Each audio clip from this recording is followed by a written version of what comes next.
Hello, Steeler Nation, and welcome to your SteelerNation.com podcast, sponsored by Total Sports Enterprises. I'm your host, G.Stryker. With me is a Steeler lover from another mother, Hunter Homistek. Hunter, how are you doing today, man?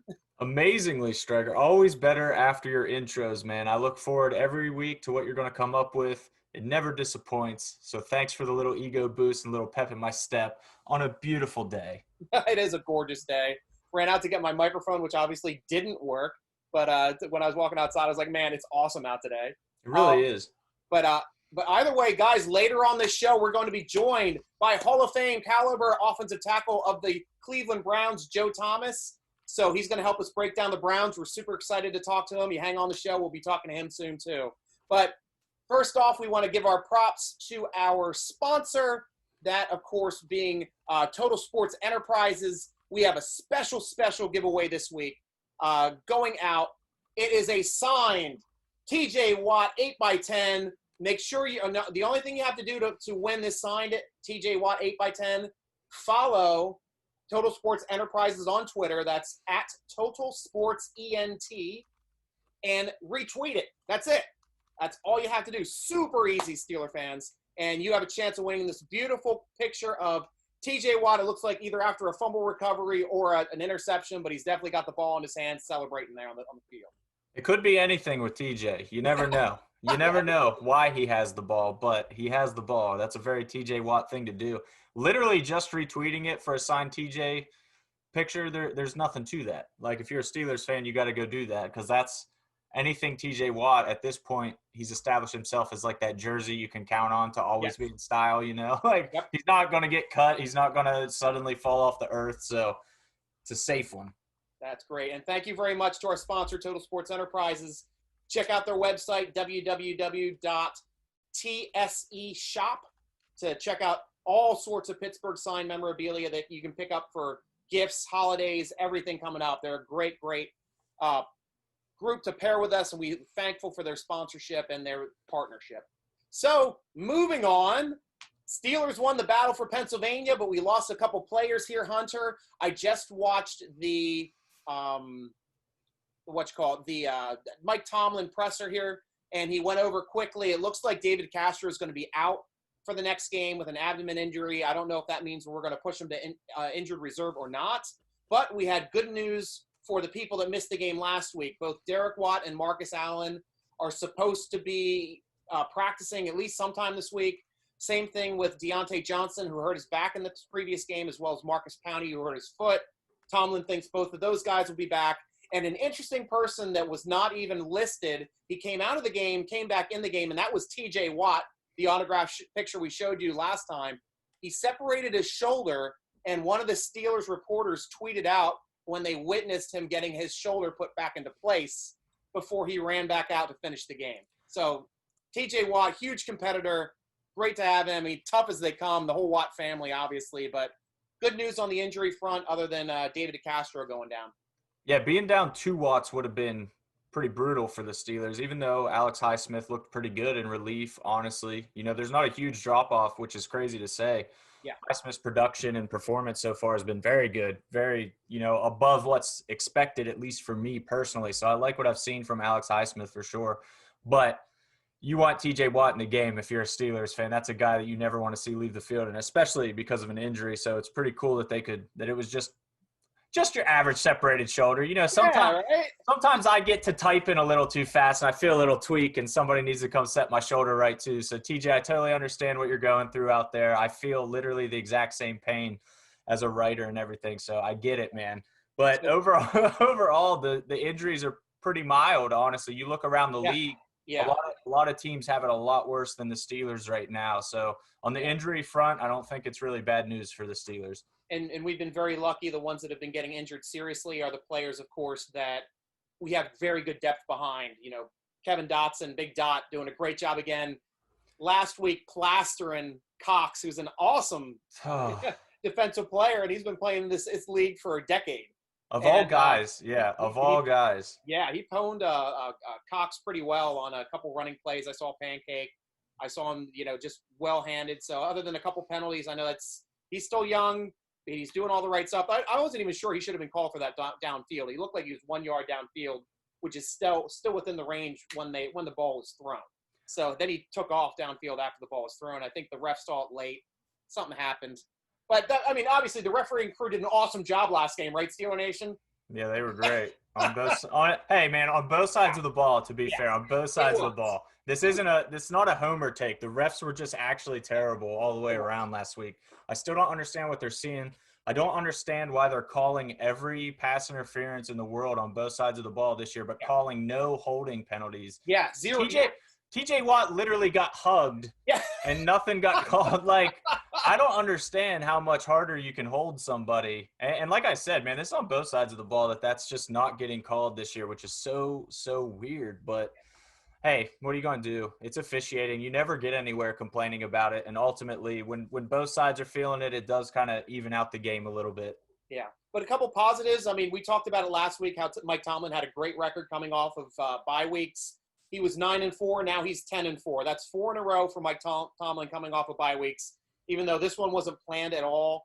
And the Steelers also have over 26 points in each of their first 4 games to start a season for the first time since 1940. That's crazy.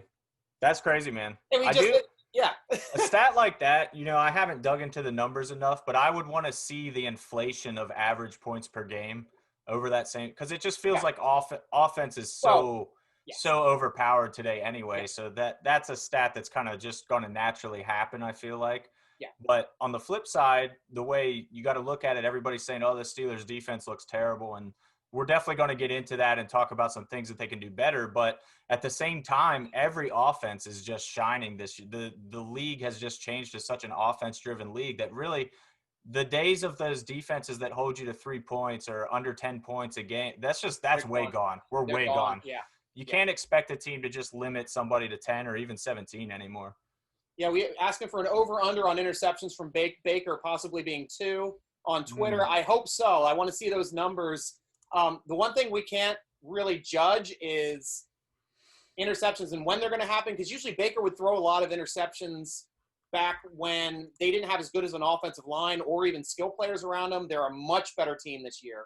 Better running game as well, which is helping Baker be Baker. So I'd be happy to get 1 turnover from Baker and a sack fumble from Bud coming across, throwing the hammer, or TJ throwing the hammer to throw that ball on the ground. I'd be happy with that. Thanks, Twitter, for that question. But one thing I want to state about this game, Hunter, it started and ended with Chase Claypool, and I'll throw up some video here while we were watching here on our Facebook friends here at Steeler Nation Facebook page.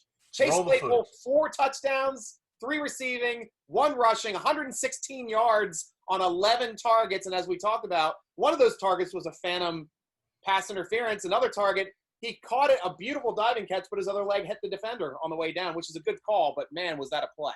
What's crazy, man, you talk about that catch for sure, and the other play that he got called for OPI that was extremely ticky-tack. That was, I haven't seen a definitive angle, but that was potentially a touchdoay if they don't call it. I couldn't tell if he stayed in, but yeah.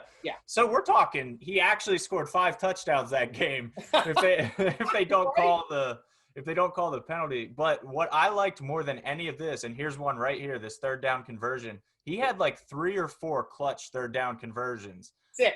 6. Okay. Third down conversions. I counted them up. Okay, I was just saying. So you can see. I'm a geek, guys.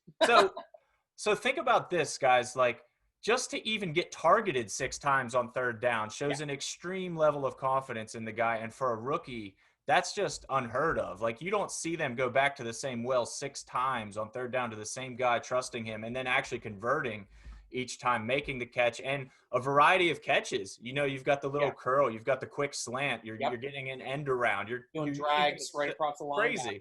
It's right. Beautiful. So you're seeing exactly the weapon that they thought Chase Claypool would be. That's all they all talked about right after the draft was we can use him in a multitude of ways, and that's what we love about him. We think he can excel everywhere. I mean, this game was the perfect microcosm of that. We saw literally every usage of Chase Claypool, and everybody wants to do who does he remind you of? Who does he compare to? And for me, I don't know if you want to do a comparison as well. For me, it's still Martavis Bryant, but just with the head on his shoulders. I see a lot of the same qualities, which is crazy, and that's exactly what they needed.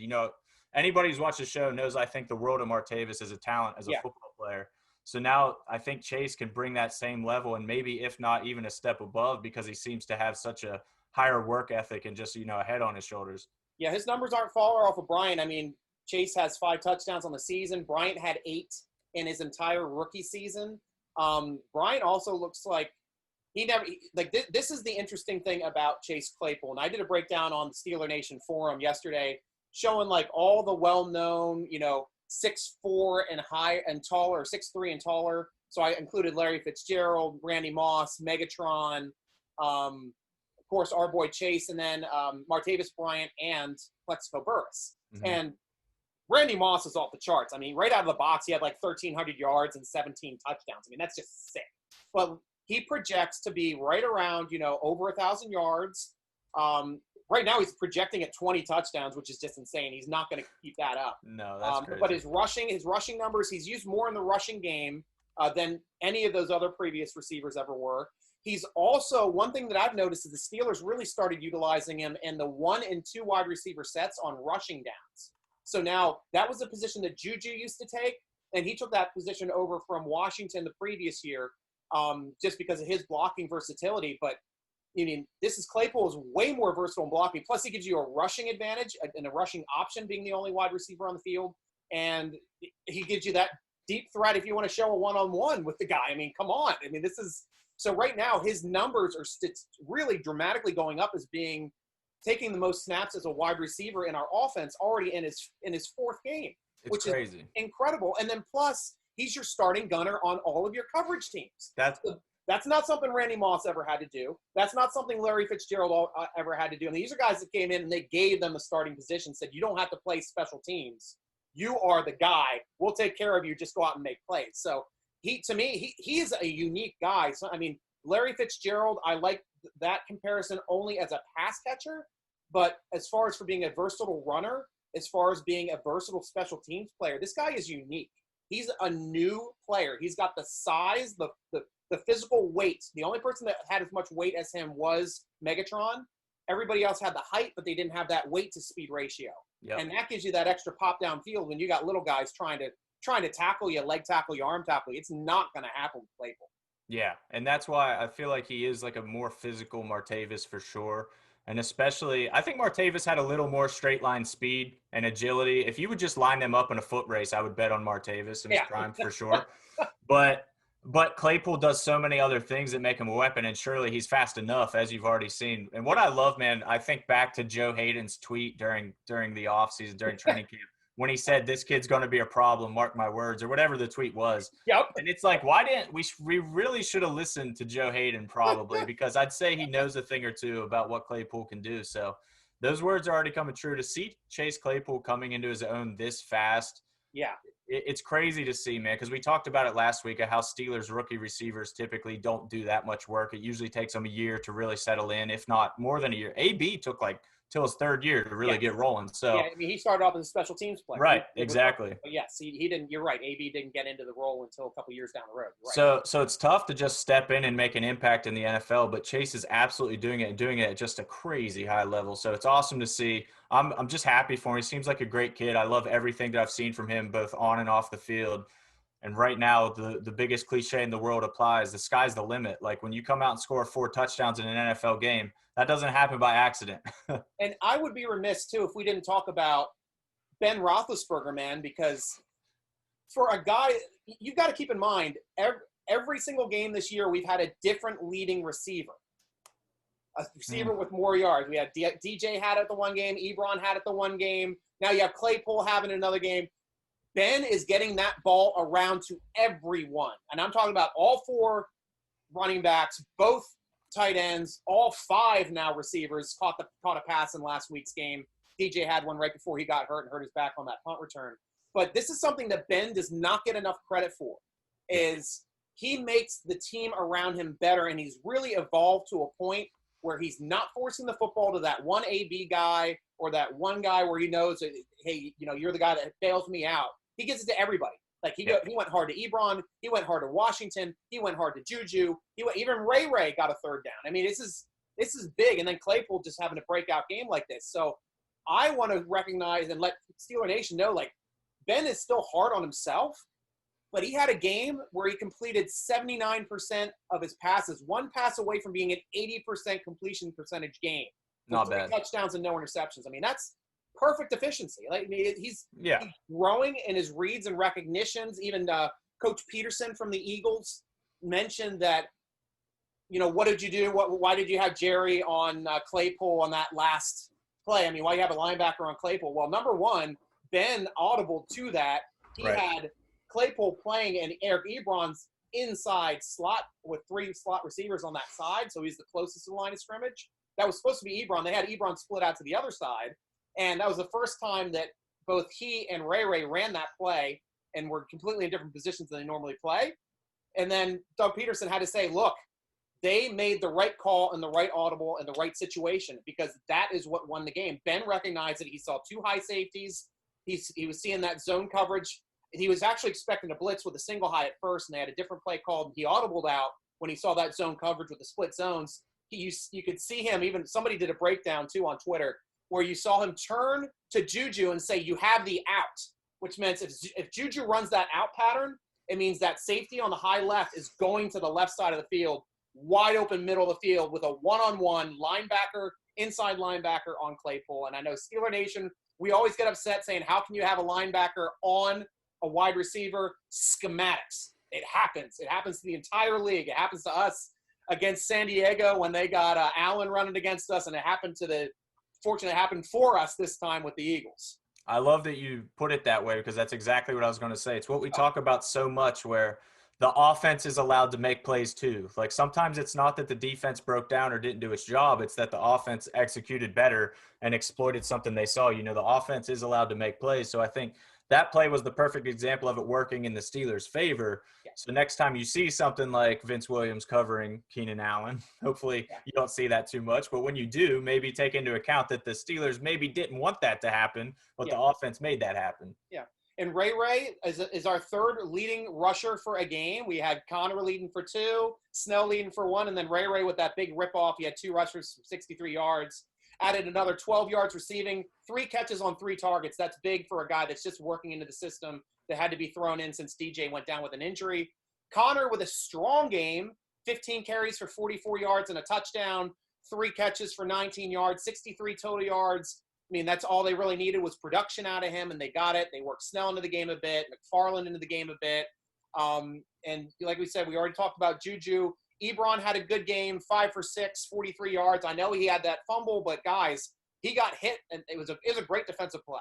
I mean, yeah, I want to be hard on him, and Steeler fans on Twitter and on the forum page are still saying Stryker. I mean, come on, he got a fumble to one play. His next time he had an interception, nearly had an interception. It's like, no, he didn't nearly had an interception. He dropped an incomplete. It was an incomplete pass, and it bounced off the ground, and that terrible officiating team called it an interception before they fortunately reviewed it and said, nope, that's not an interception. Yeah. But either way, and the last one I want to talk about, too, is Washington. 3 catches for 28 yards. You're like, okay, he didn't have a lot of production, but you got to keep in mind, he's been smart as hell. 2 plays, he drew pass interference. Once in the end zone, the other was on the 5-yard line, and that gave us touchdowns on both of those drives. So kudos to Washington, working hard, using that big body, getting defenders to hit him and get those contact calls. He's just so tough, man. And I think on that Ebron fumble, Washington came flying down the field to make the tackle, went totally. I mean, he was going for the dude's head. He wasn't just trying to wrap him up. He was trying to level him and get the ball back, force another fumble. So Washington is just that high effort player that is reliable that we've seen the Steelers have, throughout the years. They've always had that third receiver that just gets the job done, moves the change, does the dirty work. That's the role he's settling into. Yeah. And just as far as the volume stats go, we talked about this, several times, is that when you have this many weapons, you're not going to have the guy with 1,600 yards receiving in a season. There's just not that much to go around. So the way Ben is spreading it around, as Steelers fans can see, makes the entire offense hum better. It doesn't work as good for fantasy football. It doesn't look as good in the national ranks or when you look at, NFL.com's team rankings and everything. But it helps them win games, and ultimately that's all they care about. Yep. And guys, we're starting here a little earlier than later. I'm going to admit our guest here via Browns Nation. We are joined by legendary 10-time Pro Bowl and 8-time All-Pro offensive tackle of the Cleveland Browns, Joe Tomas. Joe, welcome behind enemy lines. How are you today? I'm doing great, guys. Thank you for having me on. Oh, we're ecstatic, and congratulations. You are the first non-Pittsburgh Steeler affiliated interviewee on our podcast, so we're really happy to have you. Oh, wow. That's quite an honor. So thank you very much. So first couple things I guess we want to start talking to you about. We have a huge matchup within the division, and this division is just log jammed at the top with 3 excellent teams, 3 of them having 4 wins apiece, both in Baltimore, Cleveland, and Pittsburgh. And the only loss really well, except for Kansas City to Baltimore, but the only other loss coming interdivisionally being a friendly fire attack there within the division. So, Joe, how's this division shaping out, and how do you like seeing it this year? Well, I think going into this weekend, if you looked at the schedule before the season started, nobody would have anticipated 2 teams with 4 wins going at each other like the Browns and the Steelers are going to be this weekend. I think everyone kind of knew that the Ravens were going to be really good. There was a lot of question marks for the Steelers coming back into the season with Ben Roethlisberger, right? That was going to be the big question mark. Was he going to be fully healthy? Was he going to be back to form? Obviously, he's proven that, and he's playing some of his best football of his career right now. But probably the biggest surprise out of all of them has got to be the Browns, right? Yeah. 4-1. They've surprised even me. I thought that they were going to be about a 500 team. I really liked Kevin Stefanski. I thought that obviously they have a lot of weapons on offense. They're going to have a better offensive line, a good rushing attack.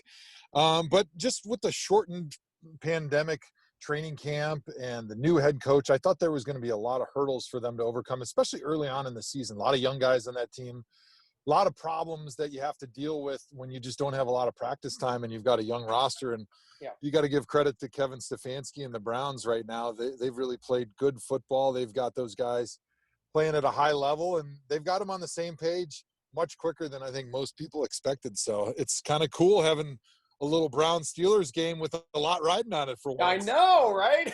This is great. And you hit the nail on the head there too, Joe, because I was looking across the rosters in the AFC North, and talent is what jumps off the page when you look at the skill positions on offense for the Cleveland Brown roster. I mean, Odell Beckham and Jarvis Landry at receiver. You got just brought in Hooper, and you have Njoku as well at tight end. I think it's an amazing tight end as well. And then you have Hunt and gosh, why am I drawing Nick Chubb? Chubb, yeah. I always want to say Grubbs. I always get names wrong. That's why Ben was really good at the show, is getting names wrong. But Chubb and Hunt. I mean, it's just you have a lot of top end talent at all the positions. It seems the running game is clicking, giving Baker a little bit more time, and he's feasting on the way that the rushing game is kind of presenting him with more moments and more time to make plays downfield. Yeah, no doubt. I mean, the talent is mostly the same as it was last year. The big issue last year, obviously, the coaching was a problem. They weren't really calling plays that favored the things that Baker Mayfield does well. Baker kind of regressed, didn't have a great season. His offensive line didn't do a great job protecting. And so really this offseason, the Browns management with new general manager Andrew Berry, they really overhauled the roster at the offensive tackle position. They brought in Jack Conklin in free agency, made him one of the highest paid right tackles in the NFL. They drafted Jed Wills out of Alabama for their first pick in the first round to play left tackle. And both those guys have probably even exceeded expectations as high as they were. They're playing great football. Bill Callahan's the new offensive line coach that they brought in, and he's done a great job getting those guys playing hard, getting on the same page. And I think Kevin Stefanski's offense really fits Baker Mayfield a lot better than the offense that Baker played in last year, because Baker's a short quarterback, right? Everybody knows that by looking at him, right? He's 6 foot. And if you're a 6 foot quarterback, it's to your advantage to get outside the pocket, to throw on the move, where you don't have those big hog mollies in front of you blocking your view. About the only guys that really do a good job that are short, that can throw from the pocket, are guys like Drew Brees, who are throwing to a spot, who've got years and years of experience with timing routes, and they can't even see, they just know the coverage, and they know that if they throw to the spot, their guy's going to be there, right? But Baker just doesn't have enough time in the NFL yet. And really, so an offense like Kevin Stefanski has, where it features a lot of play action, it features a lot of bootleg, that really plays into what Baker Mayfield does best. And when you got two great running backs like Nick Chubb and Kareem Hunt, being able to run the football and then kind of work play action off of that really has been great for this offense. And you've seen it with the production that they've had thus far in the season. And what we've been seeing also is, do you see anything blocking or schematically different within the blocking set? Have they adjusted a different way to do the running attack? Is it more of a zone scheme?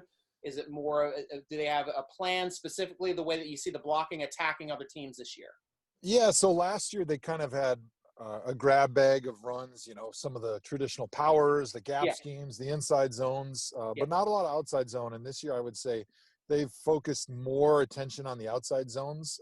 Kevin Stefanski's background comes from the Gary Kubiak, Kyle Shanahan, Mike Shanahan kind of outside zone rushing attacks that have been really popular in the NFL in the 90s when Mike Shanahan was with the Broncos, but then they've seen a big resurgence in the last 10 years or so in the NFL, and the Browns have done a really nice job with that. It's a little bit of a challenging scheme to implement, but once you get it rolling, it can be absolutely devastating, because when you're stretching the defense horizontally and you're making those defenders run sideline to sideline every play, they get tired.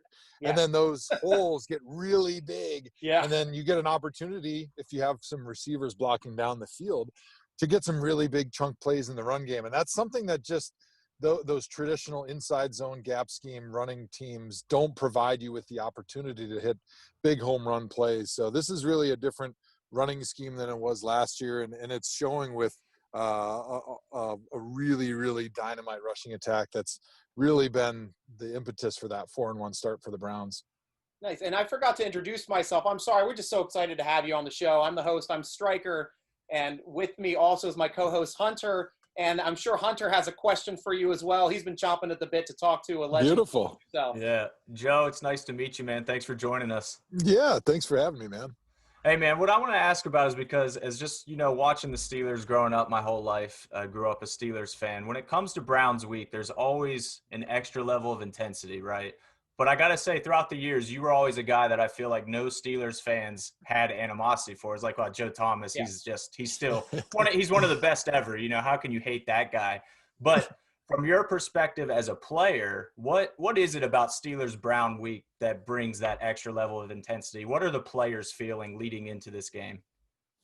Well, I think they're feeling the same level of intensity that the fans are. And I think really from a player's perspective, because when you look at the NFL, most guys aren't playing for the teams that they grew up cheering for. It's just the nature of the business. Like you get drafted or traded or signed somewhere else, right? I grew up in Wisconsin. I grew up a big Packers fan, was never a Browns fan until I got drafted by them. And so as a player, what you do is you feed off of the energy from your fan base, because you're living in that city, you're going around town, you're going to the grocery store, you're hitting up the bars, and you can tell when it's Steelers week, when it's Browns Steelers, when it's Browns Ravens, because there's a good rivalry, because obviously everybody knows the Browns went to Baltimore.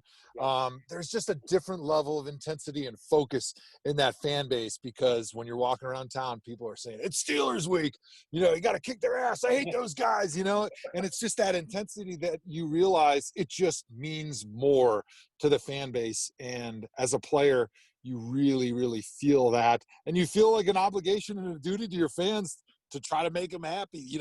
This is a big game for the fans. This is a big game for us. And a lot of times playing interdivision, those are big games too, because those are what determine the tiebreakers. When I was a rookie in 2007, we finished 10-6, and so did the Steelers, but the Steelers beat us twice in the division. And so they ended up winning the division crown. And that was kind of a big welcome to the NFL moment to understand for me personally how important those division games are, because a lot of times the winner of the division probably has 9, 10, maybe 11 wins.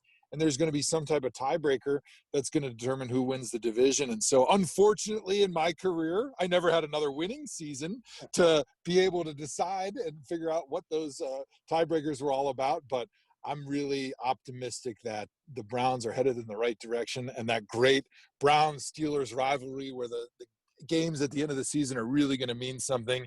And then that is really going to be fun for the fans. Yeah, well, it certainly looks that way, man. And I just wanted to check, because Steelers fans, I'm sure Browns fans, any fans love to compare across eras or compare current players to past players. And you obviously have blocked against some of the best Steelers outside linebackers James Harrison, you've met, a number of times. So how do you think Joey Porter, how do you think this current group stacks up against the guys that you had to play against? How do Dupree and Watt kind of match up to these past Steelers? One being a Wisconsin guy. Yeah, That's right. That's right. I have a little love in my heart for a Steeler, and that's only because he's a Badger. Yep. Honestly, I think TJ Watt is up there and has a chance to, by the end of his career, have a better career than James Harrison at this point, because James Harrison has that Defensive Player of the Year honor. He played so long at such a high level. I think he's at this point still a better Steeler outside pass rusher, but that's only because TJ is such a young player, and it's going to be fun to watch his progression. I would say the best duo of outside backers that I played against when I was in the NFL was Lamar Woodley and James Harrison. James was playing Defensive Player of the Year caliber every single year, and then Lamar Woodley had a couple year span. I don't remember, I don't have his stats in front of me, but he was maybe 10, 12, 16 sacks a season, and those two dudes were just so devastating because they came off the edge, and both those guys were like little pit bulls. They would just squeeze the pocket. They were so powerful, so strong. If you weren't big and strong at tackle, you were going to get beat up all day because they were just steamrolling tackles left and right. And I think that duo was pretty amazing. That was the best duo that I can remember watching. Although I always liked Bud Dupree. I know for a while people kind of poo-pooed him because he didn't really reach his potential right away. But I always thought that he had something to him, and it was just going to take a little longer for him to figure it out. And he's really figuring it out. He's become quite a great weapon, and pair him with a guy like TJ Watt, and there's a synergy there between those two guys that have been ripping up the league right now. So maybe by the end of the year I'll have a different perspective. But right now I would still give it to James Harrison and Lamar Woodley, and then my second best would be TJ Watt, Bud Dupree. Makes a ton of sense, man. When you look at, specifically Dupree and Harrison playing the same side there, when you look at their builds, they couldn't be more opposite looking guys. Dupree's like 6'5", whatever he weighs. And Harrison obviously always won with leverage, being the shorter man. What are the challenges, facing kind of a shorter, stockier, powerful pass rusher versus a longer leverage or longer, leaner kind of guy like Dupree? Well, I think James Harrison was great because of his leverage, because of his size. He would be able to get up under people's pads so much easier. And he gave tall tackles a lot of problems. I remember watching games like James Harrison versus Jonathan Ogden and some of these taller tackles in the NFL. A lot of times they struggle because it's hard to bend down that low. I mean, James Harrison was 5'9", 260, 250, and it makes it tough to get down under their level so that they can't beat you with leverage. And a lot of times James, he didn't have a lot of pass rush moves, but he was very, very strong. He was very powerful. He could get you up the field, get your shoulders turned, and then he would come into you with just this devastating power, push you right back into the quarterback. Or he would come up the field and he would turn into you like he was going to bull rush you, and all of a sudden he'd slip you with that little dip and rip and then beat you around the edge. And it was really hard to get your pads down low enough to be able to block him past the quarterback. So he was a very unique pass rusher, and I think that's part of the reason he was so great. Bud Dupree's a little bit more conventional, where you're seeing the big, tall, strong guy. But he provides a little bit of a challenge for some guys because of how fast he is. He's very, very fast. He gets you off balance because of how quickly he can work up the field. And then anytime you get an offensive tackle off balance before the point of contact, you're in the driver's seat now as a defensive end. And you've seen that quite a bit, because then you can use power. You can spin back inside. You can knock a guy his hands down and get him to move his shoulder pads forward and beat him around the edge. So I think that's the thing that Bud does the best, is he gets guys off balance because of his speed moving upfield, and then he can kind of work off of that with good hand movement or some of his power or some of his inside moves. Nice. Thank you, Joe. And how do you see this week shaping up? What you obviously have the Steeler defense, who's one of the top defenses currently in the NFL at defending the run, which happens to be Cleveland's strength. So what should Cleveland be doing to kind of go? Do they have any mismatches that you can see that they kind of utilize to open up their run game a little bit against the Steelers defense? Well, I wouldn't say there's any mismatches, because the Steelers defense is pretty damn good. But I would expect the Browns to play a lot of 2 tight end sets to try to get those tight ends on the field. You mentioned David Njoku and Austin Hooper, both guys very good pass catchers. They're athletic guys. You have an opportunity to get the Steelers in bigger people, right? So they're in their base defense because you have those 2 tight ends. You do have those good running attacks. And then you can exploit a linebacker on Njoku or a linebacker on Hooper in the passing game. And then the Steelers are going to be kind of forced to decide, hey, do we keep a linebacker? Do we play a nickel in there? Do we play an extra safety to try to cover those guys a little bit more? And then that's when you can kind of run the football. And having Odell Beckham and Jarvis Landry on the outside is a huge advantage because a defense kind of has to pick their poison pill that they want to swallow. I mean, you really can't go one-on-one with Odell all the time because he's so good at getting open and catching the football. And so if you double him, now you're left with singles across the board. And if you have big people in to stop the run game, now you have a mismatch at tight end. So I think the Browns offense can provide a lot of problems. But the thing that's making me lose some sleep is that Steelers pass game on offense. The way they're throwing the football with Big Ben, and the weakness of the Browns team is their secondary. They've had a lot of injuries. They've given up a lot of yards in the passing game, and they've really survived on turnovers. But anybody that watches the NFL knows that you can't count on your defense getting a ton of turnovers every single week. That's not a great way to live and die because sometimes that turnover well goes dry. And so I'm going to be really nervous watching when the Steelers are on offense when they're throwing the football down the field because if Chase Claypool has a game like he did last week, I don't know if the Browns have a chance. Goodness. Yeah, I don't know how few, it hasn't happened on our team since the 1940s. So we're not expecting it to happen every week, but it was nice that it happened. But with Ben, but you're absolutely right. Ben Roethlisberger this year looks even more determined and more competitive and harder on himself. He's spreading out the ball way more efficiently. He's not just locking in on one guy like he used to with Antonio Brown. He's got, I mean, it's a much younger set of receivers. They each have their own skill set. They're each talented, and he's spreading the ball out in a way that you don't – it makes – I think it would make it more difficult for a defense to key on an offense when they're just willing to distribute the ball to anybody who's on the field. Yeah, I've always thought passing attacks that have a lot of B quality pass catchers is better than having one A-plus guy. Because in the NFL, these defensive coordinators, they get paid. They're pretty smart. They know what they're doing. They can come up with a defense that is going to lock down a number one guy if that's all you have. If you don't have a second punch or a second pitch, NFL defensive coordinators are pretty smart at figuring out a way to be able to limit that guy's production. Like a lot of times, if you've got one number one receiver and you're playing like a 3-4, you've got a big linebacker, you can put that linebacker out there, jam him at the line of scrimmage, disrupt timing, make him a little bit slower getting into his route, and then you can pick him up with a cornerback in man coverage, and you can do a pretty good job of limiting what they can do. Or, of course, you can play man and you can roll a safety over the top. But there's a lot of different things you can do if you're not as worried about the other pass catchers to kind of limit one individual player. But if you're like the Steelers are right now and you've got 3 or 4 dudes that can go out and catch 10 passes, it makes the defense have to decide, all right, who are we least afraid of and who are we going to provide the least amount of coverage to? And then, unfortunately, when you got a smart quarterback that's been around forever like Ben Roethlisberger, who's going to go to the Hall of Fame,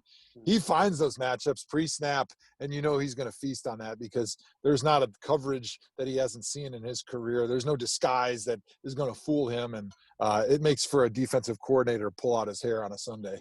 Well, hopefully he'll be joining you in the Hall of Fame too. We know how good you are. So a couple quick questions here from Steeler Nation that I want to get to before your time is up. Paul G. from SteelerNation.com wrote in on the forum site.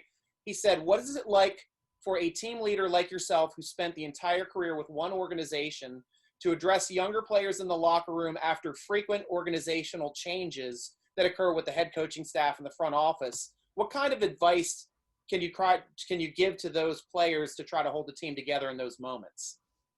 Well, it's tough, and thankfully for Steelers players, they haven't really had to deal with that practically ever. I mean, honestly, I think you're hitting a moment right now where I think you finally hit the right GM coaching section, but like what you had to deal with in the past. I mean, really all you can do as a player is you got to sell hope and optimism, right? That's all you can do. You try to control the things that are controllable for you, and that's your effort, your attitude. And as a leader on the team, it's your job to set the mindset and the mentality for the team. And so you want to do as well as you possibly can, obviously. And those younger guys, they're going to be looking to you to see how you react when a coach gets fired, to see how you react when somebody gets hired. And so you got to find a way to convince yourself that this is going to be the year. This is going to be the organizational structure that works. And that's, an exercise, unfortunately, that I had to do a lot in my career. But it's kind of like going into the season.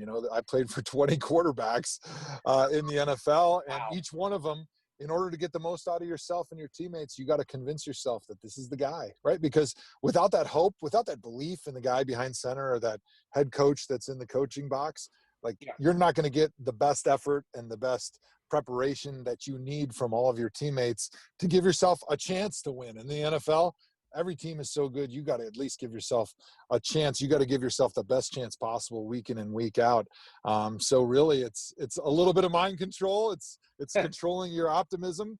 And, I think you did hit the nail on the head, though. I think this Andrew Berry, Kevin Stefanski team with GM head coach, it seems to be working really well. And I think it's probably the best unit that I've seen the Browns put together since I've been there in 2007. Yeah. 10th time's the charm. We're going to all push for that one. That's right. That's right. But, I also remember you playing with another great lineman on that line, Alex Mack, being the center for a number of years together, too. What's your relationship like with him, and how did you guys enjoy playing with each other?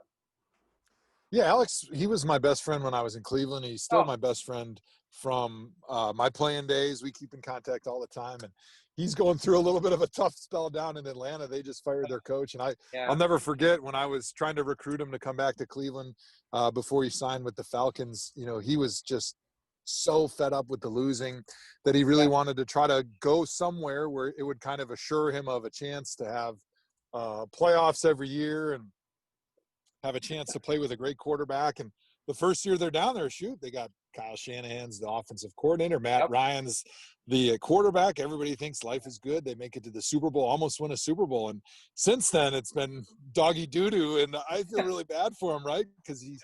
But it was one of the things I kind of mentioned to him. I said, hey, the NFL is crazy. Nobody can predict what's going to happen before the season starts. You think Matt Ryan's going to be a great quarterback, going to be a Pro Bowler for a long time. Right. You think Kyle Shanahan, you love going there and playing for his offense. But the problem is when you go somewhere and play for an offensive coordinator, if they're really good, they're going to go and leave and be the head coach. And I think that's really been the biggest issue down in Atlanta with Alex, is Kyle was so good that he got that head coaching job. And then the guys that they've brought in just weren't able to replicate Kyle's success. And unfortunately for them, it's led to really, really poor performance. And now the head coach just got fired. And so, while I don't think you always have to hire an offensive mind, obviously it's worked in Pittsburgh with Mike Tomlin. I think it gives you a level of security that, if you do have success with an offensive head coach, you're going to at least be able to keep the same offense with the quarterback that's probably, being tutored under him and learning his offense and learning every single thing he has to know. So you don't have to get left with a situation like they did in Atlanta, where the genius on offense that was kind of leading the success of the team goes and leaves, and you just don't have a way to replace him. So you've heard it here, Steeler Nation, straight from Joe Thomas's mouth. Alex Max is cursed. So we're sorry to hear about that. Make sure you let him know that. Yeah, absolutely. He's going to have a long career. And obviously, is he coaching the offensive line there in Atlanta? He's still a center down there, but he's still playing. Career. Wow. I know. He's like, man, I think this is year 11 or 12 for him. So he's been down there a while. So he'll probably get into coaching when he's done, though. He's just such a smart NFL player. And that's something that Steelman also asked us from the forum site. Did you ever consider going into coaching as well? I would love to coach, but unfortunately, the amount of time that it takes to be a coach, it actually becomes just about everything you have time for in your life. And after committing a lot of my time in my life to the game of football and making that the priority, I really wanted to make sure to make my family and my kids my priority when I retired. And so coaching really didn't fit into that. But, maybe when my kids are in college and they're out of the house, I would consider it, because I do love teaching guys. I love watching film and imparting some of the knowledge that I had from 11 years in the NFL on young offensive linemen. So I wouldn't close the door to it, but definitely not right now. And Drink Iron City also noticed on your Twitter site, speaking of your family, it looks like you have a ranch or a farm, and it looks like you have your kids out there wrangling cows. What's going on over there? Yeah, At the, man. Tomas homestead? Yeah. So that's one of the fun things we like to do as a family. We've got a farm in Wisconsin, and we raise beef cattle and corn and soybeans and alfalfa, and it's fun going out there and letting the kids run around and pretend they're farm kids and they're running after the baby calves when they escape. Yeah. That's like my favorite pastime, is just watching them run after the cows. Oh, the videos are super cute on your Twitter, man. Thanks for sharing that with everybody. That was great. Yeah, man. And That's beautiful. Black and Gold Bleeder wanted to know, and since we're fans, we also want to get your input on this, is will there be any animosity between the Steelers players and Myles Garrett, given the severity of the actions and the media circus between he and Mason Rudolph at the last game? I imagine there's going to be a little bit of a grudge, and I wouldn't be surprised if there's a little chippiness early on, but I think listening to Myles throughout the offseason and kind of hearing about the remorse that he felt about the situation and how everything went down and how he's talked about how he's matured and grown from it, I think he's going to not be confrontational, I'll say. Yeah. And so we'll see how the Steelers react to him personally, but I'm sure that the Browns coaches have put in a few extra hours in the office with Myles after practice is over, just talking about, hey, all right, we got to keep our head in this game. We don't need any unnecessary penalties. We don't need to let you get baited into doing anything. And so I think if Mason Rudolph was playing quarterback still, it might be a different ball game, but the fact that Ben's in there at quarterback, I think maybe some of that hopefully can be forgotten. And hopefully hopefully the TV crew won't show that replay like 8 times before the game. Say, look at this rivalry. Let's watch this. Right. Yeah, exactly. We'd like to move past it. Obviously, Steeler fans have a little bit of hatred for Myles Garrett with what he did, but we also understand that he's also a Defensive Player of the Year potential player as well, because he's very impactful there in the defensive game. And it's something that, we saw in the tie that we had a couple years back when he knocked that ball out of Big Ben's hand to get that turnover, and ended up starting them on the not losing phase for a season with a tie to start that season. So it's the way it can happen. Absolutely. And Hunter, before we leave you, I want to give Hunter at least one last chance if he's got anything else here to add. Of course. I think I got the most important question of all, actually, Joe. I saw one of your tweets where it looked like you were having some fun with Michael Irvin admitting that he was a jorts guy. So I gotta be a journalist here. A good journalist follows up on questions. So I gotta know, is Joe Tomas a jorts guy? Because I'm not gonna lie, Wisconsin farm, I could see you rocking some jorts. I am. I'm going to be totally honest. I have poor fashion sense, which means I've got actually 2 pairs of jorts in my closet. I do like a nice pair of jorts. They got to be stretchy jorts, though. I'm not a big stiff denim guy. I got pretty big thighs still, unfortunately. So they got to be nice, stretchy, cut-off jorts, and I wear them proudly with my tank tops in the summer when it's America's holiday right around the 4th. This is the perfect time to wear jorts in a America tank top. You have excellent taste, sir. And is it blue denim always, or do you dabble in the black denim waters? To be honest, I don't have any black denim. I'm not sure why. I guess I only have like 3 pairs of jeans. And so when you only have 3 pairs, like you just keep it pretty basic, like 2 dark blue and like a little lighter blue. And I guess that's all you need, because you really don't need to wear a new pair of jeans every day. It's kind of like college. You only need to wash them once a week and you're good to go. I'm living with you there. I understand that. I'm in my 40s. I understand. And shorts, everybody, Steeler Nation, that is short for jean shorts combined to make jorts. So that was our big joke. Joe, thank you so much for spending a half an hour with us. And it flew by, man. It's really great having you on the show. Hey, it was my pleasure. I would be happy to come back, and awesome. Maybe if the Browns ever do beat the Steelers, you got to invite me back so I can gloat just a little bit for once in my career. Easily. I think we can have some. We can make some. Maybe some bets back and forth, and having us wear Browns gear or something for a show if we lose out. But jorts and Browns gear. That's what I was gonna say. I'll wear jorts and an Odell jersey if they win, Joe. Just for you. And if the Steelers win, I'll wear jorts and maybe a Big Ben jersey. But you There have we to go. send it to me because I know it's a shocker. I don't have one in my closet. Oh, I, Yeah, okay. I'm Maybe sorry. a TJ Watt.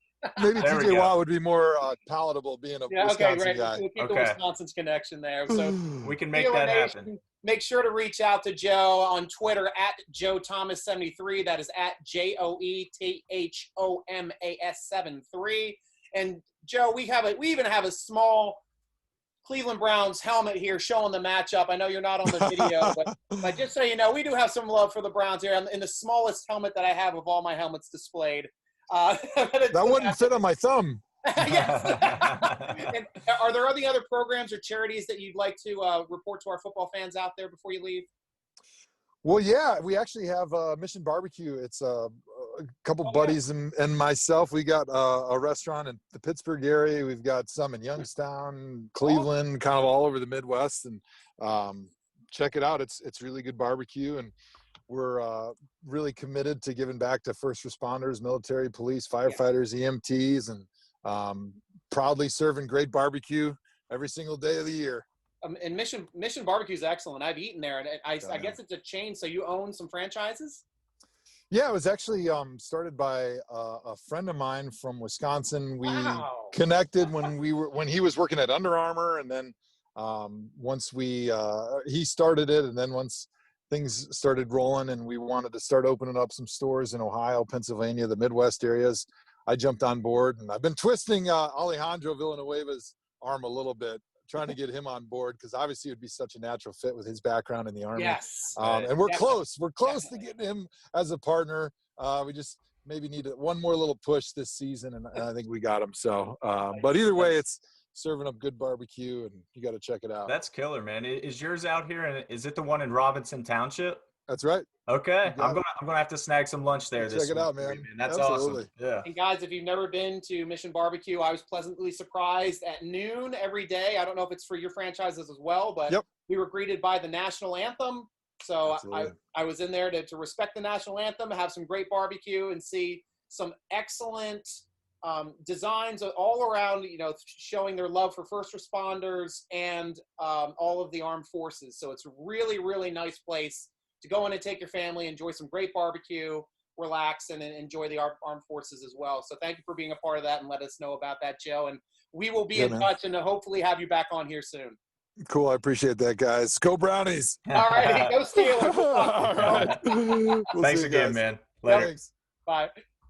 Now, that was awesome, Steeler Nation. We got to have an enemy come over so we could have a friendly conversation about the biggest divisional matchup so far of the season, featuring the Brownies and the Steelers.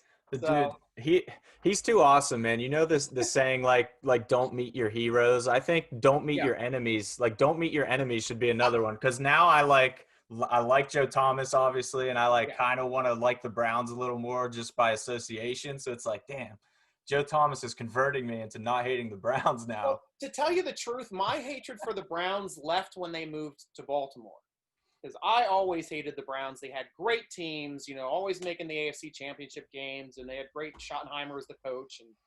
But then they just, as soon as they came back as a franchise team. They weren't a team that was established. I mean, that's why Baltimore was so good. That's why Baltimore won championships, is because Ozzie Newsome was still their GM, transitioned from Cleveland to Baltimore, made all those great picks, and then Baltimore and not Cleveland was the team that ended up winning those championships. So, so that's why Baltimore earned my ire and my hatred, because I still tell my Baltimore friends, oh, you mean the old Browns? Yeah, no, the Ravens are going, oh, you mean the old Browns? And they hate that. So make sure you use that one if you're talking with Ravens fans, because they really hate that. But the new Browns coming back up, being built from the ground up, they really haven't been the same since. I mean, Joe made reference to really their only competitive season since they've come back was that 10-6 season when the Steelers did win the division by sweeping them in regular season. So it's got to be difficult on that respect. But now, to tell you the truth, though, I've got to say I am starting to get a hatred for the Browns, because my hatred had been formed for the Cincinnati Bengals within the last couple of years with all that Vontaze Burfict bullshit that was going on with him intentionally trying to hurt people and spin people's ankles off of their legs and helmet to helmet receivers across the middle of the field. I mean, I can't stand that guy, and I hated that guy so damn much. But since he's left and with the Myles Garrett stuff, I'm like, I got a new guy to hate in the division. Yeah. So Myles Garrett now has my ire. I mean, I know he's an excellent player. We're going to have to scheme against this guy, but it's just one of those things that, now I got a little bit of hatred for Cleveland again, and it's been a while. Yeah, it's always more fun. It's exactly like Joe said, that the teams kind of mirror the fans' intensity going into the week. So, of course, fans are feeling that hatred a little bit. And like he said, he's sure the players are going to be feeling it a little bit as well. So it's going to be a hot game, man. You talk about combined record of 8-1. I don't know that they've definitely never met with combined records that strong. Highly doubtful. And it's just crazy, what's on the line just within the division. Like he said, what this could mean for a tiebreaker down the line. But overall, man, I always feel like I felt this way after Robert Golden was done too. It's like, how do we continue the show after that? Like Joe was so right. that I don't even know what to say anymore. I mean, I'm going to be cutting it short. We're not going to go through every player like we normally do. I mean, we'll do a quick rundown. Obviously, Steelers with 5 sacks again in the game this past week. So, I mean, they're consistent as hell. 20 sacks in 4 games. They're on pace for 80. That would be a league record. 72, I think, is the record currently. And Nelson got 2 interceptions. Wentz, I mean, he had a good game, but he was still held to 57% completion percentage. So that's a pretty good job, other than, Fulgham was the monster. And that was the thing that, Steelers like, why can't we get off on the field of 3rd down? Why can't we get off on the field of 3rd down? What the hell are we doing? What the hell is wrong with this defense? Nothing was wrong with the defense. There were defenders draped on him, whether it was Nelson, whether it was Edmonds, whether it was freaking Hilton. The guy was making plays, and he was catching ball. I think only 2 of his 11 catches was in an open zone where he found a soft spot. Everybody else, he's just making a play on a guy, which is just like, you got to give it up to him, because and this is the point that I want to make too. And it's especially for you, Hunter, because you love it when I go off on these freaking tangents. Do it. It looks like the Steelers are prepping their defense the way the New England Patriots were doing their defenses. Okay. And they use a lot of different skill players on defense to nullify the other team's number 1 weapon. Going into that game, Zach Ertz. That was my number 1 weapon. I'm like, Steelers are going to have a handful of Zach Ertz. He's going to have a tough time. 1 catch, 6 targets, 6 yards. Yeah. Steelers' game plan was to shut down Zach Ertz, and they did. He was nullified. So they're like, well, we're not going to worry about this Fulgham guy because he doesn't even really have any stats. And he had a monster game, okay? 152 yards, a touchdown, 10 catches, yeah. But that's the same thing what happened in the Super Bowl when the Eagles faced the Patriots the first time. They're like, we're here to shut down Westbrook. And they did. Westbrook got shut down. Terrell Owens was on that team. He hadn't played all playoffs because he was injured. Came back for the Super Bowl. They're like, whatever. He'll do whatever. But we'll just shut down because they're going to obviously have to run the offense through Westbrook. They shut down Westbrook, and T.O. had an awesome game. He had like 150-some yards, couple touchdowns. And, of course, like, he was happy that he had a great game in the Super Bowl, even though they lost. He's one of those type of receivers, But wow. The shade. The shade, Stryker. I'm pointing at Hunter. I mean, don't worry. I love his skill set, too, and I still agree with you. I think he's one of the best. He is the most talented wide receiver I've ever seen play in the black and gold to date. Yeah. Just making that reference for Patriots, not only are they doing it on defense, but they're doing it a little bit on offense. We're doing a lot of that ball control. Games are close, but we've never been out of games. Our biggest deficit was that 3-14 in the first half against Houston, and then we decided, hey, we got to shut down Deshaun Jackson. Deshaun Jackson was shut down the second half. Barkley was shut down the full first game that we saw. And then offensively, you just take the air out of the ball at the end of the game on possessions, and that's what we're doing. We're getting first downs, whether it's on the ground, whether it's on end arounds. And, I mean, I hate the Patriots, but this is looking like Patriot-esque football a bit with the way that they set up both offensively and defensively to hold the ball on offense, take the air out of the ball, and on defense to take their number 1 weapon out of the game. Right. Yeah, man, I definitely agree. And I forgot my air horn today to get you on a name, but you which one was it? Finally did it. You said Deshaun Jackson instead of Deshaun Watson. Yes, thank you. But I like it. I like it, though. Screws up a name. I got to love the consistency. But one more thing I wanted to point out from the Eagles game, just to put a bow on that, was if you had Miles Sanders in fantasy football, he had a great game for fantasy purposes. Yeah, but he did. You watch the whole game, he basically had 1 run. Yes, he one did. run. Like, that was it. Everything else, they really did shut him down, but the one game-breaking 74-yard touchdown, that changed everything. So Miles Sanders, I mean, all kudos to Miles, too. It was a great run. It was a great scheme, great call all the way around. Steelers missed a tackle, and that's all it took. So and that's a tackle usually Hilton makes. Absolutely. Yeah, it was a good move in the hole. I mean, I couldn't really fold him too much. It sucked, but you're right. After that run, Miles Sanders was 9 rushes for 6 yards. Yeah, the rest of the game. So there you go. That's what they've done to every other running back so far this year. And the Steelers are actually second in rushing defense now in the league, and it's literally because of that one run. If that wouldn't have happened, they would still be first. So I have no concerns about the team's rushing defense. It's as good as I've ever seen it, honestly. Watching teams try to run against them is crazy. Yeah. And that forces them to pass, which is also a crazy alternative. We just talked about the sacks. So the defense is still nasty, man. There are some concerns with the secondary. You know, this is a couple weeks in a row that they've been getting shredded up. If the pass rush doesn't get home, teams have shown an ability to just kind of pick them apart, to dink and dunk, to run, you know, Travis Fulgham on them for no reason. Like, who are these guys making plays? But this week against the Browns, man, you can't. Odell Beckham is a Travis Fulgham guy. He can make those combat catches. We're going to find out real quick what the Steelers are made of this week, because, you know, the big thing everybody's saying is, the teams have a 2-13 combined record, whatever it is so far. Not anymore. You know, this Browns team's legit. So if they beat the Browns, it's time to say this team's undefeated for a reason, and that's because they're really talented, not because they're playing poor teams. And they are. They're talented. There's anybody who watches the games knows that, but for the talking heads that still want to doubt them. And that was right. Joe Thomas saying, you know, he'd rather have a whole team of B receivers. And what he's saying is like the next tier down where everybody is able to make a play. And that's exactly what we have this year. And I think that all of these receivers, we already know Juju and Connor are Pro Bowl talents. I mean, I'm watching Claypool's game. I'm watching Deontay Johnson's game. I think they're potential Pro Bowl talents as well. And still even Ray when he's getting in the game, he's making plays. Washington's still making plays, whether he's taking penalties or making big catches for first downs. I mean, he's just a tough receiver. So it makes it really difficult. And that's even before throwing in the tight ends that both can make plays. Dude, and I got to be honest, man, I'm getting a little worried about Deontay's durability. It's becoming a trend at this point to where it's not a coincidence anymore. I feel like he's banged up in rookie camp, got banged up during the season a couple times last year. Banged up again this past training camp, missed a lot of time in camp, and now has been injured in a couple games already this year.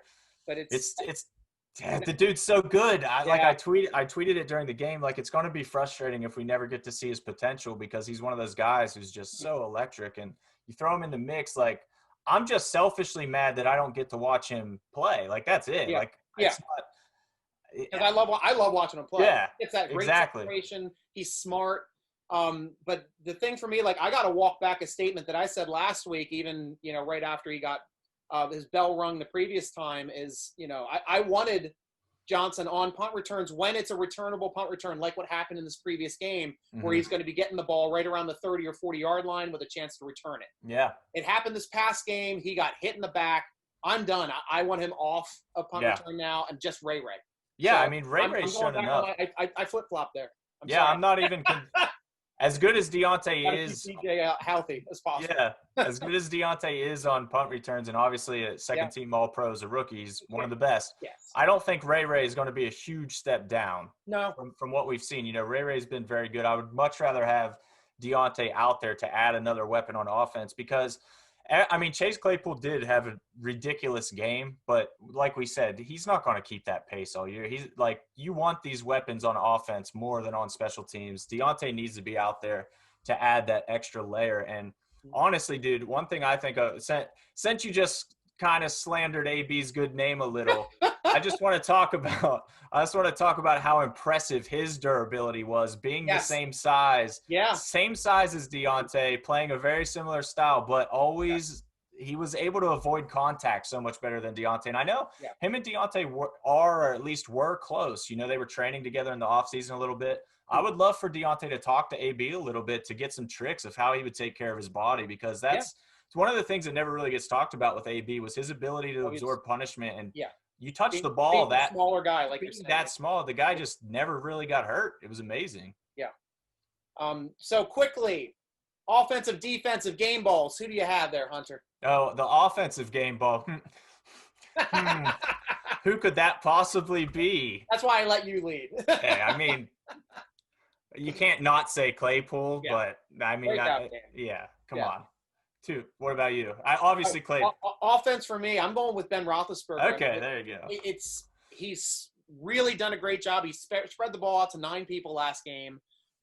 He's now at the point where in the progression of him being a quarterback, just understanding the game so well, being able to read and recognize defenses before the snap, call the correct audibles, get the correct personnel, the right spots, so he can have a wide open touchdown to your game ball, Chase Claypool. Yeah. Which is, I always want to say Les Claypool. You're going to catch me one of these times. Les Claypool. My favorite bassist ever. I was going to say that. Guys, so. That's what I was going to say. There's the music guy in you creeping out. Yeah, that one's going to get me one of these weeks. But yeah, then on defense, who you got? So definitely between 2 guys here. And I'm going to go – yeah, they're literally toss-ups for me. I'll go Steven Nelson with 2 picks. That's huge for him. I love – dude, one of my favorite things, I'm glad I went with this one just so I could rant about this, is everybody on Twitter like, oh, he should have knocked that pass down. The smart play was to knock it down. Absolutely, that was the smart play. But what you guys got to understand is the mentality of being in a game. Like, if you've ever played a sport, you're not thinking about that at that time. That's instincts. That was instinctual to jump up and catch the freaking ball coming at you. Now, for sure, the next level play would have been to bat it down. That would have been smart. But the ability to flip that switch, that's nearly impossible. Yeah. That's like going down on a fast break and you have a dunk, but there's only a couple seconds left on the clock, so you pull the ball out and just burn the clock. Like, you're going to dunk it. You're going to. So you're already up by 3. You might as well dunk it. Right, exactly. Why not? Actually, and that to be up by 4 because we were up by 9. There's no chance of them getting a score and coming back, really. But, so for my defensive player in that game, I am going to go with the signed autograph that you can get at Total Sports Entertainment with TJ Watt, getting a big sack early to start that game to force that 3-and-out the first drive. Also with 3 total TFLs in that game, and having a separated shoulder, knocking it back into place, and coming back and still playing at a high level. TJ, you've got my love. You've got my game ball. That's awesome. That actually isn't the other guy I was between with Steven Nelson. So interestingly enough, I've got the other one. I think it was. Hit it. Does his last name start with a 2? It sure does. It sure does. I was thinking of giving Stephon Tuitt as well with the 1.5 sacks and being very disruptive on that line. It was the first time this year that I saw him look like Tuitt from the beginning of last year before he got hurt, where he was just a wrecking machine. There were a couple plays against the Eagles where it was just like, man, Stephon Tuitt's back. And if Stephon Tuitt's back at his peak, that whole defense is going to get better. So, yeah. Tuitt was my second one between him and Nelson and even Watt. I mean, of course, you could throw him in there. Yes. They all had great games, so it's good to see them all coming around. TJ we expected of, but for Tuitt and Nelson, it was good to see them putting together games like that. And we'll see how it serves them against the old Brownies. Yeah, and Dustin Colquitt, for once, was not a problem. This is his first game. He had good punts across the board. It was nice to see, and not have to be like, oh, crap. So no more Barry issues, hopefully, moving forward, and hopefully that floor is all the way up, because I don't know what Tom was thinking before saying he had a higher floor, because he looked just like Barry starting out. Weird, right? I know. But this is a great game for him. I at least want to give him a minor shout-out. He made his distance kicks, and he hit the sidelines, the angles inside the 20. So yeah, really absolutely. To him for the game. Well, while we're showing some love to special teams, I mean, I don't think we've talked about Chris Boswell all year, but he's so automatic, and he's right back to his first extra point, and since then he hasn't missed a kick. Yeah, he's right back to the old Boswell that they extended, that they gave the contract to. That his drop-off year, his bad year, whatever, 2018, I think it was, that's one of the most baffling seasons now in retrospect. Yeah. Just to see somebody at that position go from so good to so bad to so good again. Yeah. I know there were rumblings. Injury. I think he was dealing with some kind of groin thing. There were rumblings of that for sure, but the fact that that's never really been explored or anything is – Steelers don't like to make excuses. Exactly. That's the thing. They don't make But I would watch the Chris Boswell 30 for 30. Let's dig into his 2018 ESPN. That's great. And breaking news, we heard that Le'Veon Bell is on the trade block from a tweet by Dov Kleiman. Oh, really? So I broke it to you there, Hunter. He's on the trade block. So we don't know where Le'Veon Bell is going to be here, but it looks like they're trying to move him before Halloween. Happy Halloween, NFL. Le'Veon Bell needs a new team. Wow, could you imagine? Yeah. I think it was the New York Post cover. Get the bell out of here. Oh gosh. That's perfect. That's perfect though. Like kudos Yeah. to whoever wrote that Yep. headline. Yeah, but that's New York media. New York media grills. They're savage. It They're is savage. more difficult for any athlete to play in New York than any other place on the planet. Yeah. Because you get it from all ends, and there's multiple publications. So, Yep. like, kudos to Eli having the career that he did because, man, they wanted to throw him out of town every time he lost. They wanted to throw Coughlin out of town every time he didn't win a Super Bowl. And he's like, he keeps coming around and winning more Super Bowls for you. You're welcome, New York. Yeah. He's Eli never happy with what they got. So, Eli had that sneaky confidence that a lot of guys have where you're just like nothing ever seemed to bother him. He never got high or low. He was just like that baseline guy, just like, whatever, and I'm just going to do my thing. So I think that served him really well. Whereas Le'Veon is definitely a more excitable guy, more personality, a little more fluctuation in his attitude and everything. So he's getting shredded right now, obviously, and he's not being shy about it. I saw Gase talking about him as well, like throwing some shade at him. It's just weird. It's unprofessional. It looks weird. Yeah. Le'Veon falling off the face of the earth is just crazy to me because he's a guy that, again, we talk about AB being the most talented receiver to ever wear black and gold. Le'Veon could very well be the most talented running back to ever wear his pure talent. Agreed. And it's just crazy, man. It's crazy to see this drop off. I personally would love to see him back on the team just because of that. But I personally think there's no chance ever of that happening again. And I don't care. So that's that. Yeah, I think there's still more like $9 more million owed or $6 more million owed on his salary for the rest of the year. Which still came out. Steelers can afford it. They're $9 million under the cap. But why? I mean, you got Connor's already your bell back. Snell can be your bell carrier if Connor goes down. And then you have some nice upstarts too with gosh, why am I forgetting? McFarland. Yep, McFarland looking like he's going to be something special as well. And you still have Jalen Samuels to help out there on some pass catches. So you don't need that back in the locker room when he was one of the reasons why your season got scuttled that year.